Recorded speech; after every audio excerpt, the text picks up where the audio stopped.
In today's video, I'm going to teach you how to disable Adobe Acrobat updates. If you're someone who prefers to manage updates manually, or maybe you're working with specific plugins and don't want updates interfering with your setup, then this guide is for you. We're going to walk you through the steps to prevent automatic updates, allowing you more control over your system. First, let's start on the home page of Adobe Acrobat. It's important to make sure that you're on the main interface where you have easy access to different settings. Once you're there, the next step is to click on the menu. On most versions, you can find the menu at the top left corner of the screen. It might look like 3 horizontal lines or just a tab labeled as Menu. Give that a click, and it should display a drop-down list. From this menu, you're going to select Preferences. Think of Preferences as your control panel for Adobe Acrobat.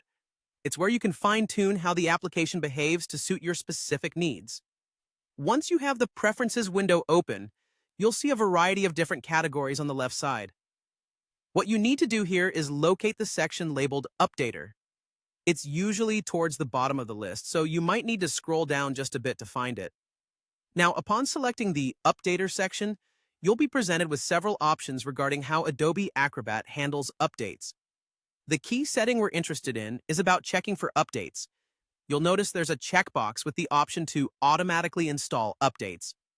This is where Adobe Acrobat takes the liberty of updating itself without prompting you every time. This might be convenient for some, but it can also mean updates happen at the most inconvenient times, especially if they interfere with other tools or workflows you're using.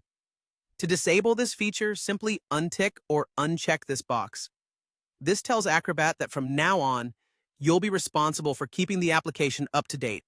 Don't worry, you can always come back to these settings and re-enable automatic updates if you change your mind later.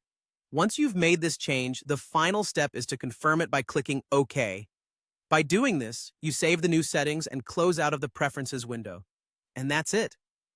With these few simple steps, you've successfully taken control of Adobe Acrobat's updating behavior, ensuring that updates happen only when you choose to make them happen. This gives you the freedom to manage your software environment according to what works best for you. I'm glad you followed along, and I hope this tutorial helps you in managing your Adobe Acrobat updates more effectively. Feel free to revisit these steps anytime you need to adjust the settings. Thanks for watching.